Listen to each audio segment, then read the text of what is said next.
noite, sejam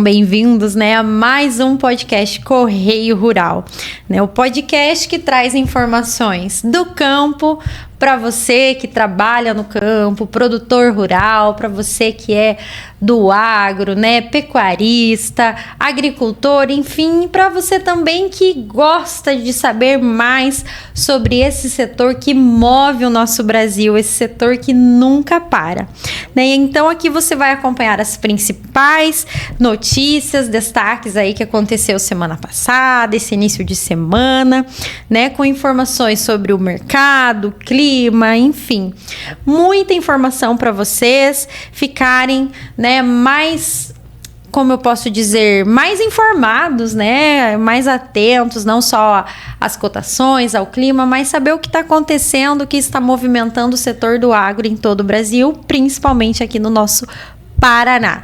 Eu sou Emily Doré e fica comigo até o final que está começando mais um Correio Rural. E para começar, vamos aí falar sobre o nosso Brasil, né? O Giro Brasil Agro, o nosso quadro que traz informações aí geral, né, do Brasil, as notícias que mais foram comentadas na semana, que mais foram postadas, né, nos maiores sites aí de notícias, principalmente do meio rural. E vamos começar com o Brasil aí que tá com um recorde na produção de ovos, né? A produção de ovos do Brasil bateu recorde, né? E atingiu aí um novo recorde, segundo dados do IBGE. O crescimento reflete o aumento da demanda e a consolidação do setor avícola no país.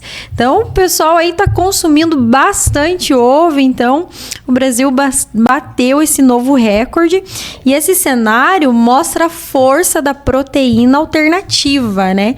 Como oportunidade de mercado e expansão para quem atua ou pretende diversificar a produção. Então, mais uma conquista aí para o Brasil, para o setor, né, avícola, esse novo recorde aí na produção de ovos. Eu até li e falei assim, nossa, o pessoal tá comendo muito ovo aí nos últimos dias. Isso também é reflexo aí da quaresma, né? O pessoal evita de comer carne. Eu não entendo muito, mas eu vejo que muitas pessoas comem ovo. Então, aí é uma sugestão de não ficar aí sem a proteína. Também uma notícia aí que vem sendo bastante publicado aí nos portais é sobre o ICMS do diesel, que pode mudar, né? O diesel subiu, aí até tem um risco aí de uma greve dos caminhoneiros, o diesel tá muito alto, isso preocupa muito o produtor no campo, né? Porque se o diesel tá alto, o custo eleva da produção, para colher fica mais caro, enfim, tem aí um grande desequilíbrio na balança para o produtor, com o diesel muito caro. Então, o governo federal deve apresentar aí nos próximos dias uma proposta aos estados para alterar a cobrança do ICMS sobre o diesel. A medida vai buscar reduzir as oscilações no preço do combustível, né? O diesel, todos sabem que é o principal custo do campo, né? E se ele aumenta, como eu falei, o valor, aumenta o custo de produção, da colheita, isso vai aumentar também o custo lá na prateleira do supermercado. Enfim, é uma cadeia, né? Aumenta aumenta tudo. E mais custos no campo é bem prejudicial para o produtor. Eu li uma matéria que tem produtor que já está falando que se o diesel permanecer nesse valor alto, não vai ter como colher, né? Não vai ter como abastecer as colheitadeiras, né? Isso é bem preocupante. Então, aí o governo está tentando articular isso, né? Essa proposta para ver se reduz esse imposto sobre o diesel. E vamos para também que o Brasil abre novos mercados. Aí a notícia boa, né? O Brasil abre novos mercados internacionais, né? O Brasil conquistou aí novos mercados para exportação, né, de castanha para a Turquia e carne suína para Singapura, né? Começou agora a exportar para esses dois países, né? A abertura amplia o alcance dos produtos brasileiros no exterior. Isso é muito bom para nós, né? Que estamos cada vez alcançando mais mercados no exterior. E mais mercado significa aumento de demanda e valorização dos produtos, né? Da produção, fortalecendo ainda mais o nosso agro brasileiro frente ao cenário global. Então, dei uma notícia não muito boa, que é sobre o diesel, e uma notícia boa, que aí nós estamos ganhando cada vez mais espaço no cenário internacional. E também o café pode ter safra recorde, né? O clima, embora meio doido, meio instável, ele está favorecendo, né, a safra do café. A expectativa é de uma safra recorde, né, no Brasil, segundo o CPEA. As condições climáticas têm contribuído muito bem para o desenvolvimento das lavouras de café, né? A alta produção pode equilibrar aí o mercado, mas também exige atenção, né, dos produtores na hora da comercialização para garantir bons preços, né? Se vai ter um recorde aí na produção, o produtor tem que ficar olhando aí, né, para não vender muito barato esse café, né, para ter um lucro muito bom para o produtor. E esse cenário global agora, infelizmente, outra notícia não muito boa, né? Esse cenário global é instável aí no Oriente Médio, né? Tá pressionando juros no plano safra, né? Esse cenário global. A gente sabe que o agro, o setor, né, do agro, ele depende muito também do que acontece não só no Brasil, mas no que acontece no mundo. E infelizmente, com essa crise aí no Oriente Médio, vai acabar afetando, né, valores e preços aqui no Brasil. Então, esse cenário aí global está pressionando, né? Conflitos internacionais já estão impactando a economia e pode influenciar a taxa de juros no Brasil, pressionando ainda mais o plano safra. Então, isso aí para o produtor rural, né? Juros mais altos significam crédito mais caro, o que pode dificultar investimentos e aumentar o custo da produção no campo. Infelizmente, né? Infelizmente, esse cenário aí, né, de conflitos internacionais afeta muito, né, o Brasil, o setor do agro, porque a gente tem muita exportação, tem muita importação também, né? A gente sabe que muitos insumos vêm lá do Oriente Médio, né? O próprio petróleo, então, enfim, vai gerando um custo cada vez mais alto. E esses foram, né, os nossos destaques do Giro Brasil Agro, né, com as informações aí que movimentaram, né, esses últimos dias, e também que ajudam, né, você que não é muito ligado nesse setor, e também ajudam a você que é do setor do campo a entender mais o que está acontecendo no Brasil e também se preparar melhor para os desafios e oportunidades do campo, né? Que não é só coisa ruim, é coisa boa também, né? Que a gente noticia aqui. E agora, né, vamos falar do nosso Paraná. A gente deu aí um giro no Brasil e agora vamos vir para o nosso Paranazão, né? Agora, né, vamos falar sobre o que está movimentando aí o nosso estado, né, do Paraná em foco. E o nosso Paraná bateu o recorde na produção agropecuária, né? O Paraná registrou o recorde na produção de frangos, suínos e bovinos, leite e ovos em 2025 e já está demonstrando bons resultados agora em 2026, consolidando sua força no cenário nacional. O Paraná, ele segue líder absoluto na produção de frango. Nós aqui do Paraná somos líderes na produção de frango. Isso aí é muito bom para o Paraná, né? Para a competitividade do estado, que vai abrir mais oportunidades de mercado e valorização dos produtos aqui no Paraná. Então, parabéns aí os produtores, né, da agropecuária, né, produção de frangos, suínos e bovinos. A gente já falou dos ovos também, que bateu recorde. Então, o Paraná está líder nessa frente, né, de produção de frango, suínos, bovinos, leite e ovos. Isso é uma ótima notícia para nós, que o Paraná segue se fortalecendo ainda mais no cenário do agro, né? O Paraná segue liderando em vários aspectos aqui no Brasil. No Paraná está à frente, né? Isso para nós é motivo de orgulho do Paraná. Eu sinto orgulho de ser paranaense, saber que nós aí estamos movimentando ainda mais a economia. Se somos líder em produção, quer dizer que a nossa economia está cada vez melhor aqui no Paraná, né? Não posso falar dos outros estados, mas aqui do Paraná a gente segue aí liderando. E também quero trazer para você sobre a ADAPAR, né? Uma operação da ADAPAR reforça a prevenção contra a gripe aviária, né? A ADAPAR iniciou nesses últimos dias uma operação no litoral do Paraná para reforçar a prevenção contra a influenza aviária, com ações de fiscalização e orientação, né, para a produção aí aviária. O objetivo é evitar a entrada, né, lá nos portos da doença aviária e proteger a produção avícola do nosso estado.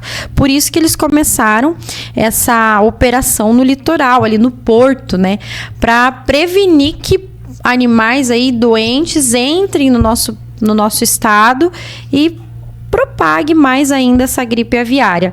Então, para o produtor rural isso é muito bom, porque a biossegurança é essencial para a produção e medidas preventivas evitam prejuízos, né? E mantêm o acesso aos mercados, principalmente para haver exportação. Então, essa fiscalização da ADAPAR, essa prevenção aí, tanto para importação quanto para exportação ali nos portos de Paranaguá, tendo esse cuidado também com a nossa produção, com os produtores, né? E também um cuidado para quando for exportar para fora aí não ter nenhum problema com os outros países.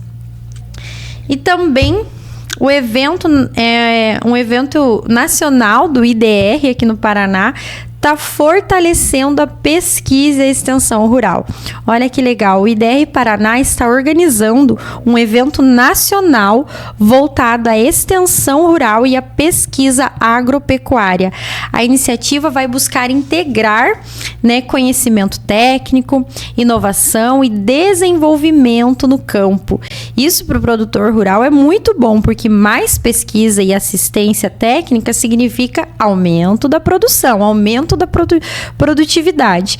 Então, o uso dessas novas tecnologias e melhorias, né, na gestão são prioridades aí para o governo do Paraná. Aí o IDR está fazendo esse evento para trazer muita pesquisa, muita inovação para cada vez melhorar a produção do nosso estado, né? Uma iniciativa aí muito importante, né? Porque quanto mais conhecimento, melhor é para o produtor, né? Para estar se informando, para estar inovando na produção, né? Ainda mais com esses assuntos de inteligência artificial, né? Novas tecnologias que vêm cada vez para melhorar esse setor, né? E, querendo ou não, facilitar o trabalho de quem vive no campo. Então, esses foram aí os destaques, né, do Paraná em Foco, mostrando que o nosso estado segue forte, né, inovador e protagonista no agro brasileiro. E, como eu falei, orgulho de ser paranaense, né, orgulho do nosso estado, que está aí cada dia mais inovando e batendo recordes aí no Brasil. Então, esse foi o nosso Paraná em Foco. Deixa eu tomar uma aguinha, que eu tô falando muito rápido. Vou dar uma desacelerada aqui para vocês não perderem nada. Agora vamos falar sobre o radar da soja, sobre a cotação do preço da soja, que deu uma baixadinha ali nessas últimas semanas por conta das crises aí políticas internacionais. Aí a soja deu uma baixadinha, né, no valor. Então, no nosso estado, aqui no Paraná, os preços eles seguem variando conforme a região. Em Cascavel, a saca está próxima de R$ 117. Em Ponta Grossa, gira em torno de R$ 121 a R$ 123 a saca. Já no Porto de Paranaguá, que é a nossa referência de exportação, a soja está na faixa de R$ 127 a R$ 128 por saca. Então, há 2 semanas atrás, eu noticiei aqui que estava R$ 140 a saca. Então, você vê, basicamente, aí quase R$ 20 de diferença por preço aí de saca, né? Deu uma boa de uma baixada, né? Mas, de forma geral, o Paraná tá com os preços melhores que outros estados, né? Variando entre 116 e 128. Né, o mercado aí segue com negociações mais travadas nessa semana, né, influenciada por fatores como câmbio, preços internacionais, os custos logísticos, enfim, tudo isso influencia no preço da soja. E a minha dica para o produtor é que fique atento aos preços, né? Os preços aí com essa leve pressão exigem cautela na venda, né? Pensar bem antes de fechar um negócio, né? Essa diferença entre interior também do Paraná, aqui em Cascavel, Ponta Grossa, e pro litoral, né? Pro Porto de Paranaguá é grande, então pode abrir oportunidades ou não, então tem que pensar bem e um momento de planejamento, né? E atenção ao mercado antes de fechar negócios, sempre ficar atento aos preços aí antes de querer bater o martelo ali nos negócios. Então, cuidado, preste atenção, né? Os preços estão variando muito de um dia para o outro, né? Então, sexta-feira provavelmente já esteja outro preço, mas a gente sempre também traz a cotação na nossa página impressa do jornal. Toda sexta-feira tem lá na página do Correio Rural, então vai estar lá caso haja mudanças nesses valores. E agora vamos falar também do clima no Paraná. Gente, o clima no nosso Paraná segue cada dia mais doido, né? Eu venho aqui, falo que vai chover e daí não chove, enfim. Mas a previsão do tempo, né, é que o tempo vai ficar estável ao longo dessa semana. Pode ser que tenha pancadas de chuva em algumas regiões do Paraná, em outras não. Principalmente à tarde e à noite tenham pancadas de chuva, né? Que essa combinação de calor e umidade, ela vai favorecer também a formação de temporais. Ontem mesmo deu uma ventania aqui em Laranjeiras, não sei nas cidades vizinhas, mas ventou muito, caiu uma chuva, mas não foi uma chuva tão longa assim, foi uma chuva forte, mas curta, e deu um vento bem forte aqui em Laranjeiras. Então, cuidar dessa parte do clima aí, principalmente nas áreas rurais, é importante, né? Porque a previsão, por causa da umidade do calor junto, é de temporais. Mas em algumas regiões do Paraná. E as temperaturas seguem elevadas, né? Calor durante o dia, aquela sensação de calor, de abafamento, assim, muito grande, né? E à tarde as temperaturas tendem a baixar e à noite, né, as temperaturas estarão mais amenas, que é típico desse finalzinho de verão, início aí de uma nova estação. Então é um cenário típico dessa época, né? Então, o produtor rural fique atento às chuvas, né? Porque a chuva ajuda na umidade do solo, né? E no desenvolvimento das lavouras, mas ela também pode atrapalhar aí a parte da colheita, né? Dificultar o acesso das máquinas, né? Impactar essa logística aí no campo. Então, é sempre bom estar acompanhando a previsão diariamente para aproveitar aí as janelas de tempo firme para avançar com as atividades. Então, esse nosso tempo no Paraná é cada vez mais doido. Enfim, acho que o produtor rural já está acostumado com esse clima, né? Não é muita novidade, né? A gente espera que o clima seja conforme for melhor, que favoreça o produtor, mas muitas vezes não é como a gente quer. Hoje mesmo eu estava vendo ali notícias e acabei caindo num vídeo de um produtor pedindo para que, não chovesse, para que ele conseguisse terminar a colheita. E aí aparece um moço lá vestido lá de anjo e fala: decida, porque o teu vizinho quer que chova, você não quer que chova. O outro lá, o outro produtor pediu para chover mais. Então, cada produtor tem a sua dificuldade, né? Então, que o clima aí favoreça a todos, né? E não prejudique ninguém. Essa é a nossa esperança aí, que o clima não venha prejudicar, principalmente o produtor que depende do clima, né? Tanto para plantar como para colher. Então, esse aí foi o nosso clima no campo. E agora eu quero falar algo para vocês bem legal. Ainda eu não tinha falado desse quadro, que é o Agrotech. E eu quero falar para vocês, deixa eu ir para essa câmera aqui antes, falar para vocês desse quadro, né, o Agrotech, que traz inovação, né, mostra como a tecnologia no campo também pode ser simples e acessível, né. Tem as tecnologias e inovações mega, né, grandiosas assim, mas tem também as inovações que podem ser simples e acessíveis para o produtor. Então, eu vou falar sobre uma moto adaptada que virou um mini trator no campo. Deixa eu ir para essa câmera para vocês verem aqui na foto. Tá até nos sites de notícias sobre essa invenção de um pesquisador da ADAPAR, o seu Odilon Reni Ribeiro. Esse senhor aqui, ó. Ele transformou uma moto em um mini trator. Olha só isso, gente. O cara fez uma solução simples e que ajuda principalmente o pequeno produtor. Olha, uma solução criada por pesquisadores da Embrapa está chamando a atenção pela praticidade.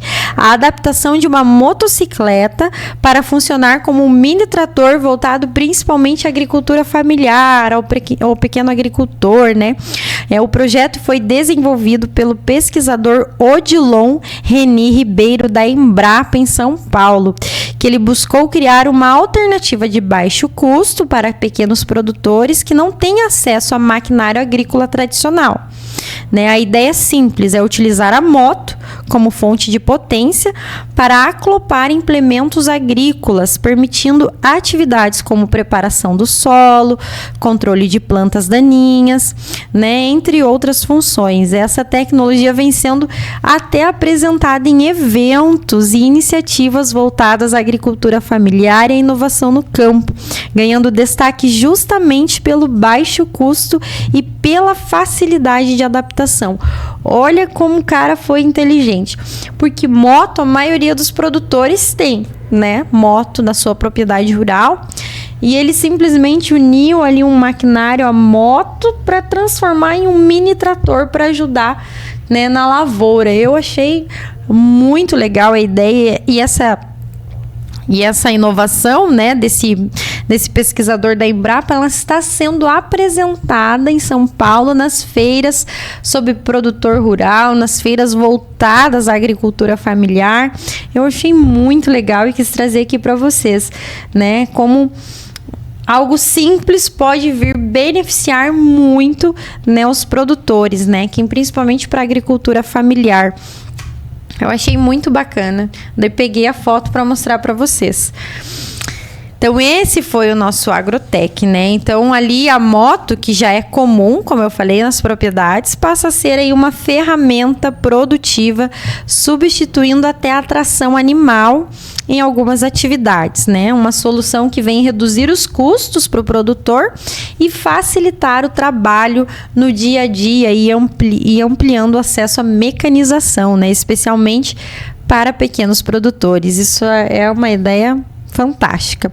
Então, esse exemplo mostra que inovação nem sempre está ligado a muitos custos, né? Alto custos no agro. Não depende de grandes máquinas, mas sim de ideias que realmente deem certo e resolvam os problemas no dia a dia do produtor. Então, não são só o grande maquinário que vem aí para ajudar o produtor, mas pequenas ideias também fazem toda a diferença na hora, né, do trabalho ali no campo. Então, eu achei muito interessante e trouxe essa inovação para vocês. Vai que algum produtor aqui de Laranjeiras esteja assistindo, olhe e se inspire e consiga montar aí com uma moto esse mini trator. Muito interessante. E agora, pessoal, vamos falar sobre a nossa agenda do agro. Como todos sabem, né, a nossa Expo Agro 2026 aconteceu nesse final de semana, né, de sexta a domingo, que foi aí um sucesso para Laranjeiras, né, movimentou toda a nossa região, né, foram 3 dias de evento com muita inovação, muitos estandes, né, muita geração de negócios, né, a gente teve aí acesso, né, algumas cooperativas que mostraram que fecharam grandes negócios, né? Também teve show, rodeio, enfim, movimentou o público em geral e fortaleceu ainda mais o nosso agro regional. Mas o que eu quero falar em especial para vocês é sobre o leilão que aconteceu na Sociedade Rural, né? O leilão a feira de bezerros e bezerras que acontece em todos os eventos da Expo Agro. Daqui um dia vai ter mais um, a gente vai trazer essa informação para vocês. Mas esse leilão em específico que aconteceu aí na Expo Agro foi um dos grandes destaques, né? Foi realizado ali no domingo, no recinto da Sociedade Rural, que lotou lá de produtores, de pecuaristas que queriam vender, de pessoas que queriam comprar também, lotou, né? Reuniu produtores, investidores e, enfim, compradores de toda a nossa região e não só da nossa região, porque esse leilão ele foi transmitido online pelas plataformas da Leilo Ingá e da Evolue AG. Não errei o nome. Então, muito gado ali, muito bezerro foi comprado também online por produtores de outros estados, né? Que vieram fazer negócios online aqui em Laranjeiras. Olha que legal. Então, ao todo, foram comercializados 1.100 animais, né? Movimentando aí mais de 3,3 milhões em negócios, né? Tanto locais, regionais, como fora, né, do nosso estado, né, porque além da transmissão online, que ampliou ainda mais o alcance desse evento. E eu conversei com o diretor ali, tesoureiro, né, responsável pela Sociedade Rural, Vanderlei Portela, e ele destacou, né, a qualidade dos animais apresentados, né. A fala dele é: os pecuaristas trazem para o leilão aquilo que eles têm de melhor e evidenciando Laranjeiras a toda a nossa região como referência em genética e qualidade pecuária. Isso foi a fala dele, né, do Vanderlei. Abraço aí para o pessoal da Sociedade Rural, que são nossos parceiros aí. Então, esse evento aí foi um sucesso, né, o leilão aí, onde gerou aí 3,3 milhões em negócios. Parabéns aos pecuaristas de Laranjeiras e da região, que cada vez investem mais em melhoramento genético, né? Cada vez investem mais na pecuária e aí estão colhendo, né, os frutos desse investimento. Então, a avaliação, né, dessa edição foi marcada aí por um alto padrão genético, né, fortalecendo aí a participação e a confiança que o pessoal tem aí na Sociedade Rural, sabendo que os animais que são leiloados lá são animais de qualidade. Então, foi um evento aí eu estive lá, participei um pouquinho do leilão, né? Eu não tenho gado, eu não tenho propriedade, eu não tenho nada disso, mas é um assunto que eu gosto muito, estou aprendendo cada dia mais sobre ele. Então, eu achei bem bacana a transparência também do evento, né? A forma como eles fazem, e também foi até falado pelo presidente, o seu Danilo Jacobi, que as taxas que eles fazem nesse leilão são as menores, né, da nossa região. Então, isso mostra que eles estão realmente preocupados com o pecuarista, não colocam preços abusivos, né, mas sim para fortalecer ainda mais a pecuária aqui da nossa região, né, dinheiro que vem de fora e fica aqui, movimenta aqui a nossa região e faz cada dia mais Laranjeiras se destacar nesse cenário. Então, mais uma vez, parabéns à Sociedade Rural. E, como eu falei, eventos como esses fortalecem cada vez mais, né, o nosso mercado, né, valorizam a nossa produção, deixam Laranjeiras em evidência não só para o nosso estado, mas também para outros estados aí do nosso Brasil. Então, gente, esse foi o nosso Correio Rural de hoje. Tentei trazer aí para vocês informações do Brasil, do nosso Paraná, cotação, clima, sobre a nova inovação ali do pesquisador da ADAPAR. enfim, de uma maneira mais breve, para não ficar cansativo para quem está escutando também. Obrigada a você que esteve comigo até o final do programa, né? Continue acompanhando todos os episódios do Correio Rural, tanto no YouTube como no Spotify. Agora também estamos no TikTok. Olha, a gente tá ficando moderno, né? Estamos no TikTok. Não tem dancinha, tá? Tem informação lá no TikTok para vocês estarem, né, mais uma plataforma aí nos acompanhando cada dia mais. E não só os episódios do nosso Correio Rural, mas também todos os nossos podcasts. Nós temos lá o Correio Esportivo, temos o Podcor, temos os episódios do Joyce Entrevista, todos lá no YouTube, no Spotify, em breve também alguns cortes das nossas edições no TikTok. Então nos acompanhe, te espero no próximo programa com mais uma entrevista exclusiva para vocês. Quero ir trazer uma mulher do agro, né? Porque março é o mês da mulher, então vamos colocar mulheres aqui em evidência, né, na produção rural. Então eu te espero no próximo programa. Até lá, fiquem todos com Deus, uma ótima semana para vocês. Até o próximo programa, pessoal. Tchau!